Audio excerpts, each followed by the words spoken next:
नमस्कार साथियों, स्वागत है आपका हमारे चैनल सनराइजर्स में। अगर आप इग्नू के स्टूडेंट हैं और आप इग्नू की प्रिपरेशन कर रहे हैं तो आपको करना है सिर्फ एक छोटा सा काम। आपको हमारे होम पेज पे जाना है। यहाँ पे बीच में एक प्लेलिस्ट का ऑप्शन होगा, आपको उस पर क्लिक करना है। उसके बाद कुछ इस टाइप का पेज खुल जाएगा। आपको अपने सिलेबस सेलेक्ट करना है, उसकी प्रिपरेशन को स्टार्ट करना है। तो चलिए चलते हैं आज के लेक्चर की तरफ। आज हम स्टार्ट करने वाले हैं MT06 का यूनिट नंबर 5, जिसका नाम है नॉर्मल सब ग्रुप्स, है ना। तो इससे पहले वाले मैंने एक वीडियो बनाया था, कौन सा, राइट कॉसेट और लेफ्ट कॉसेट का। अगर वो आपने नहीं देखा तो उसको देख लो, काफ़ी इंपॉर्टेंट होने वाला है। जिसने वो वीडियो देखा है उसको ये कुछ भी नहीं, चुटकियों में समझ में आएगा ये है क्या चीज़। वहाँ पर हम क्या कर रहे थे, राइट और लेफ्ट कॉसेट निकाल रहे थे। लेकिन वहाँ पर एक भी कंडीशन ये नहीं थी कि अगर ये दोनों इक्वल हुए तो, मतलब कुछ क्वेश्चंस थे जिसमें वो कह रहा था कि भाई अगर हो जाए तो, है ना। जरूरी नहीं था, बस ये कह रहा था कि इसके राइट कॉसेट निकालो, इसके लेफ्ट कॉसेट निकालो, इसके डिस्टिंक्ट कॉसेट निकालो, बस। इससे ज़्यादा उसमें कुछ नहीं था। और कुछ कुछ क्वेश्चंस में वो कह रहा था कि क्या ये इक्वल है या नहीं, बस। इससे ज़्यादा कुछ नहीं था। यहाँ पर एक नया मोड़ आ रहा है कहानी का। नॉर्मल सब ग्रुप ये कंडीशन रखता है कि मैं तभी मानूंगा जब दोनों कॉसेट इक्वल होंगे। ध्यान से सुनना ये बात।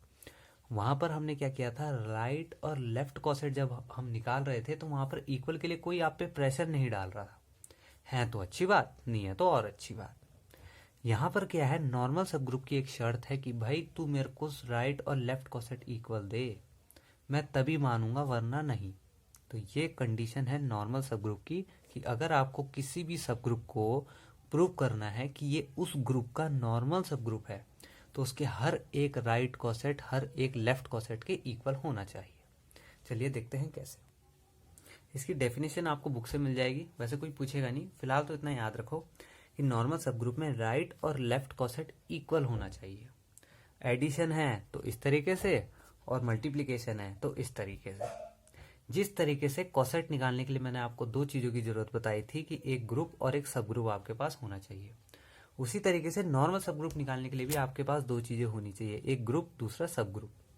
ये दो चीज़ें हैं और आपके पास बाइनरी ऑपरेशन पता है, दोनों को निकालो। अगर दोनों इक्वल आ गए तो समझ लो आपका जो वो सब ग्रुप है वो नॉर्मल सब ग्रुप है उस ग्रुप का जिसका वो सब ग्रुप है।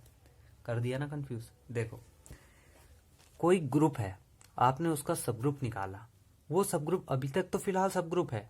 जब आप ये वाली कंडीशन सेटिस्फाई कराओगे तो वही सब ग्रुप आपका नॉर्मल सब ग्रुप बन जाएगा उसी ग्रुप का।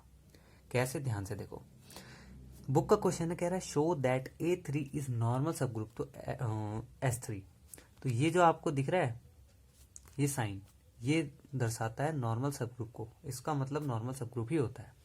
एग्जाम में जरूरी नहीं है आपको लिख के दे नॉर्मल सब ग्रुप, हमेशा ये वाला साइन वो यूज करता है।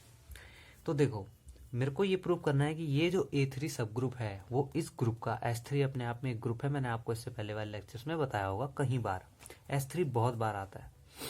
तो S3 का सब ग्रुप जो है A3, इसी सब ग्रुप को हमें नॉर्मल सब ग्रुप प्रूव करना है S3 का।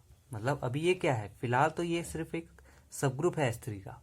अब हम चेक करेंगे क्या यही सब ग्रुप नॉर्मल सब ग्रुप भी है S3 का। तो हमें क्या करना है, इन दोनों में से एक कंडीशन को उठाना है। कौन सी वाली उठाएंगे हम, नीचे वाली। क्यों, क्योंकि यहाँ पर प्रोडक्ट में ये ग्रुप होता है, एडिशन में नहीं। इंटीजर्स होते तो हम एडिशन उठाते हैं, पर प्रोडक्ट में उठाएंगे क्योंकि ये क्या होता है, मल्टीप्लीकेशन ग्रुप होता है। ठीक, वही वाला कॉन्सेप्ट है राइट और लेफ्ट कॉसेट वाला।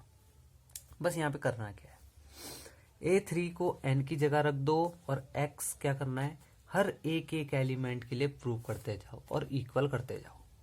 वही राइट कॉसेप्ट वाला कॉन्सेप्ट है।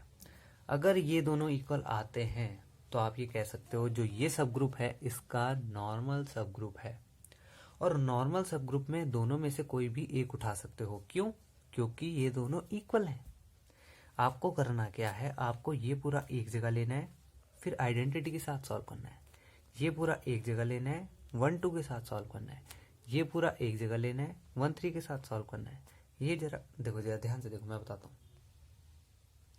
देखो मैंने क्या कहा, राइट और लेफ्ट कॉसेट निकालने के लिए आपको मैंने पहले भी बताया था, अभी भी थोड़ा बहुत बता देता हूँ। ये सब ग्रुप है, क्या है, सब ग्रुप। तो आप इसे n मान सकते हो। कहीं कहीं पे HX इक्वल्स टू XH लिखा है तो वो भी सब ग्रुप है, इसमें कंफ्यूज मत होना। तो आपको सबसे पहले NX इक्वल्स टू XN देखना है। n की जगह ये पूरा आएगा और x की जगह पहले 1 i आएगा, फिर 1 2 फिर 1 3। कहने का मतलब ये है n की जगह n, x की जगह आयोटा। देखो आइडेंटिटी के लिए तो ये सेटिस्फाई करेगा ही करेगा। 1 2 के लिए चेक करेंगे और इधर 1 2 इधर आएगा और n इस साइड आएगा, ये दोनों इक्वल आ गए तो नेक्स्ट में चलेंगे। फिर n को 1 3 के लिए चेक करेंगे, फिर 1 3 n के लिए चेक करेंगे, ये दोनों इक्वल आ गए तो नेक्स्ट चलेंगे। फिर n के मतलब इसका हर एक एलिमेंट इसकी जगह आता रहेगा। 1 2 आ गया, 1 3 आ गया, फिर 2 3 आएगा, फिर 1 2 3, फिर 1 3 2। प्रोडक्ट करके सॉल्व करेंगे, अगर सारे सेटिस्फाई कर जाते हैं तो ये आपका सब ग्रुप जो है ये वाला, ये नॉर्मल सब ग्रुप होगा इसका, जो कि होगा ही होगा क्योंकि ये अपने आप में बहुत मस्त सा ग्रुप है। इजी क्वेश्चन है बहुत ज़्यादा। अभी एक और क्वेश्चन उठाएंगे हम, ठीक, उसमें ये जो है ना नॉर्मल सब ग्रुप नहीं होगा, इसमें तो प्रूव होगा, आप करेंगे इसको, ठीक है, इसको करना है, इजी है, इजीली हो जाएगा। अब नेक्स्ट चलते हैं। जब आप थोड़ा आगे जाएंगे इस चैप्टर में, ये तो हमने कम्प्लीटली कर लिया, आगे जाओगे तो एक थ्योरम आपको वहाँ मिलने वाली है जिसमें वो कह रहा है 3 स्टेटमेंट हैं, अगर H सब ग्रुप है G का तो वो जो तीनों स्टेटमेंट हैं वो इक्वल होंगे। अगर H नॉर्मल है इन G में तो ये वाला भी प्रूव कर दो, इसका मतलब भी यही होगा कि H नॉर्मल सब ग्रुप है G में। अगर आप ये वाला स्टेटमेंट भी प्रूव कर दो तो इसका मतलब ये है कि H जो है नॉर्मल सब ग्रुप है G का। नेक्स्ट अभी एक क्वेश्चन करता हूँ, उसके हिसाब से तीनों चीज़ समझाऊंगा, ठीक है। देखो ये वाला तरीका काफ़ी लंबा है, इजीली है ना, हम जानते हैं कि देखो हर एक एलिमेंट को पकड़ पकड़ के हमें सॉल्व करना पड़ रहा है, इसमें काफ़ी ज़्यादा टाइम वेस्ट हो रहा है। तो अब मैं एक क्वेश्चन के थ्रू आपको बताऊंगा कि किस तरीके से आप इजीली भी कर सकते हो। कैसे, ज़रा ध्यान से देखो। कोई भी अगर सब ग्रुप है उसे किसी ग्रुप का नॉर्मल सब ग्रुप प्रूव करना है तो आप इस वाली कंडीशन को सेटिस्फाई करा दो, तो इसका मतलब ये है कि वो सब ग्रुप नॉर्मल सब ग्रुप है। कैसे करेंगे, एग्जाम्पल 2 देखो। आपको एक ग्रुप दिया है, एक सब ग्रुप दिया है, ग्रुप है आपका GL2R। अब किसी किसी को फुल फॉर्म ही नहीं पता होगी तो इसकी भी मैंने यहाँ पे फुल फॉर्म लिख दी है, general linear group of order 2 over R, R means real number. उसी तरीके से आपको एक सब ग्रुप दे रखा है SL2, कुछ नहीं है, पूरी डेफिनेशन इसी की रहेगी, बस जनरल की जगह यहाँ स्पेशल आ जाएगा, special linear group of order 2 over R। और एक स्टेटमेंट भी आपको दे रखी है, प्रॉपर्टी है वैसे तो ये डिटर्मिनेंट की, है ना, प्रॉपर्टी वाले हमने डिटर्मिनेंट्स में पढ़ रखा है, फिर भी बता देता हूँ। Determinant of A and B equals to determinant of A into determinant of B। और एक और स्टेटमेंट दे रखा है आपको कि डिटर्मिनेंट ऑफ A इनवर्स जो होता है 1 अपॉन डिटर्मिनेंट ऑफ A के इक्वल होता है। हमने कहा ठीक है, तो कह रहा है कि प्रूव करो कि जो आपके स्पेशल लीनियर ग्रुप है ऑफ ऑर्डर 2 का, है ना, SL2R, वो नॉर्मल सब ग्रुप है GL2R का। मतलब ये जो सब ग्रुप है ये इसका नॉर्मल सब ग्रुप है। अब मैंने इससे पहले मैं आपको क्या बताया था कि या तो ये निकाल लो या तो ये निकाल लो। अगर ये नहीं करना चाहते हो तो ये वाला सिस्टम अप्लाई करके देखो। क्या करेंगे, ग्रुप का एक एलिमेंट पकड़ लो और उसको उस सब ग्रुप के दोनों तरफ डिवाइड करो, मतलब मल्टीप्लाई करो। कोई भी ग्रुप का एक एलिमेंट पकड़ो और उससे सब ग्रुप के इधर भी मल्टीप्लाई करो और इधर भी, एक जगह इनवर्स एक जगह मल्टीप्लिकेशन। अब देखो ये आया कैसे, मैं आपको बताता हूँ। अगर जरा आप इस कंडीशन को जरा ध्यान से देखो, क्या मैं इसी कंडीशन को x inverse n x equals to n लिख सकता हूँ, है ना, कोई डिफरेंस है दोनों में, जरा ध्यान से देखो, कोई भी डिफरेंस नहीं दिखेगा, कुछ नहीं किया है, खाली ये जो इस एन एक्स का x जो है उसको मैं इधर ले आया हूँ और उसको इन्वर्स बना दिया है।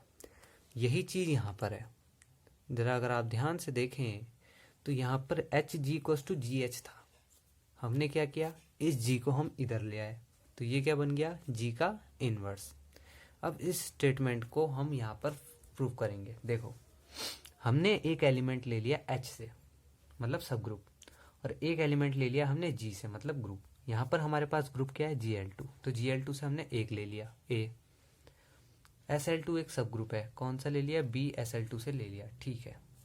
यहाँ पर देखो क्या कह रहा है कि ग्रुप का एलिमेंट का इनवर्स इनटू सब ग्रुप इनटू ग्रुप, ग्रुप के एलिमेंट का इनवर्स इनटू सब ग्रुप इनटू ग्रुप, ठीक है।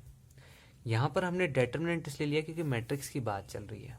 अच्छा, SL2 जो सब ग्रुप है उसके अंदर कैसे एलिमेंट है, बुक में दे रखा है, उसके अंदर जितने भी मैट्रिक्स है, ठीक है, मतलब मान लो कहीं मैट्रिक्स हो सकती है उसके अंदर, SL2 के अंदर कई मैट्रिक्स हो सकती है, लेकिन उनमें एक बात कॉमन है, क्या कॉमन है?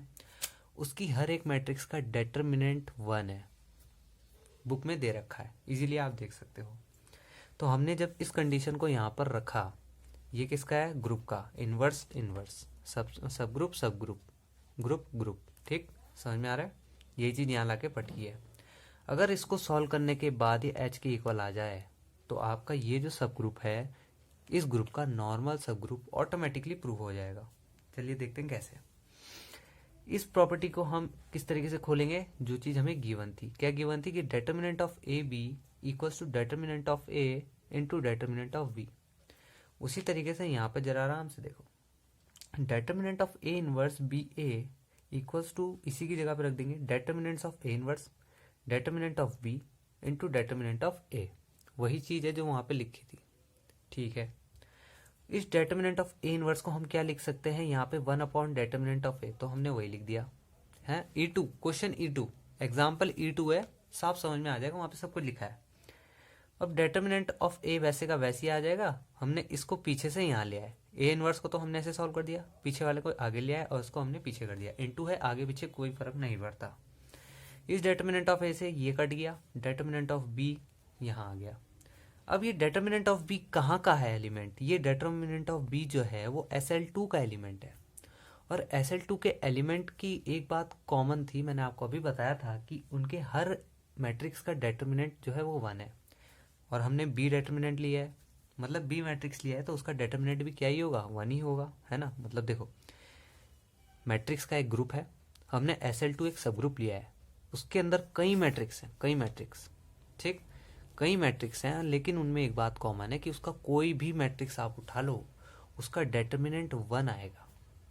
तो हम यहाँ पे क्या कर रहे हैं? हमने बी मैट्रिक्स उठाई है SL2 से, तो उसका डिटर्मिनेंट क्या होगा? 1 होगा। तो 1 है, अच्छी बात। हमने जब देखा इस कंडीशन को सॉल्व किया तो हमारी SL2, और SL2 क्या होता है? 1 के अंदर आया। समझ में आई? हमने ये चीज़ लेके चले और सब ग्रुप प्रूव कर दिया, SL2 के अंदर आ गया। वही ये चीज़ लेके चले, सब ग्रुप के अंदर आ गया। ये चीज़ लेके चले, सब ग्रुप के अंदर आ गया। 1 तो सब ग्रुप के अंदर है, तो हम ये कह सकते हैं SL2 जो है नॉर्मल सब ग्रुप है Gl2 का। समझ गए? यही है, ये कंडीशन लेके चलो, सब ग्रुप प्रूव करते चलो, इजीली हो जाएगा। एक और क्वेश्चन देखो, अभी तक हमने देखा जिसपे सब ग्रुप प्रूव इजीली हो रहे थे। अब हम कुछ ऐसे क्वेश्चन देखेंगे जिसमें सब ग्रुप प्रूव नहीं हो रहे। जैसे show that the sub group 1 2 एक साइक्लिक ग्रुप यहाँ पर दे रखा है। साइक्लिक ग्रुप 1 2 कौन कौन जनरेट हो सकता है 1 2 से? तो हम जानते हैं आइडेंटिटी और 1 2 इजीली जनरेट हो जाता है 1 2 से, ठीक है। तो कह रहा है कि हमें प्रूव करना है कि S3 का जो ये 1 2 है साइक्लिक ग्रुप, ये नॉर्मल सब ग्रुप नहीं है। क्या करेंगे? हमें H मिल चुका है, क्या है? नॉर्मल सब ग्रुप। सब ग्रुप हमें क्या चाहिए होता है? 2 चीज़ें, एक ग्रुप एक सब ग्रुप। ग्रुप क्या है हमारे पास? S3। सब ग्रुप क्या है हमारे पास? 1 2, साइक्लिक ग्रुप से जनरेट होने वाला ग्रुप। तो क्या होगा? आइडेंटिटी और 1 2। तो हम यहाँ पे क्या करेंगे? यहाँ पे वही वाला चीज़ कर देंगे, XH equals to XH। H क्या हो जाएगा? ये X क्या हो जाएगा? ये हर एक एलिमेंट को पकड़ पकड़ के यहाँ लाते रहना है। इसमें एक ना एक एलिमेंट ज़रूर निकलेगा जो इस कंडीशन को सेटिस्फाई नहीं करेगा। तो उस टाइम पे समझ जाना कि हाँ, ये इसका एलिमेंट नहीं है, ये कंडीशन सेटिस्फाई नहीं कर रहा, इसका मतलब ये जो है इसका सब ग्रुप नहीं है। पहला तरीका तो इस क्वेश्चन को करने का ये वाला हो गया। एक और तरीका सुनो, अभी मैंने आपको बताया कि एक एलिमेंट पकड़ो ग्रुप का, उसका इन्वर्स H के साथ G के साथ सॉल्व कर दो, अगर वो उसी के इक्वल आ गया तो वो नॉर्मल सब ग्रुप होगा G का। तो आप इस तरीके से भी कर सकते हो, ग्रुप का कोई भी एलिमेंट पकड़ लो, एक ना एक एलिमेंट जरूर आएगा जो इस कंडीशन को does not equals to prove कर देगा, ठीक है। तो इस तरीके से करेंगे। सब ग्रुप आपके पास है, सब ग्रुप आपके पास है, इसको या तो इस तरीके से कर लो आपकी मर्जी, इस तरीके से कर लो आपकी मर्जी। बस यहाँ पे क्या है, उस एलिमेंट का इन्वर्स आपको उसके साथ सॉल्व करना है। तो आज के लिए सिर्फ इतना ही, धन्यवाद।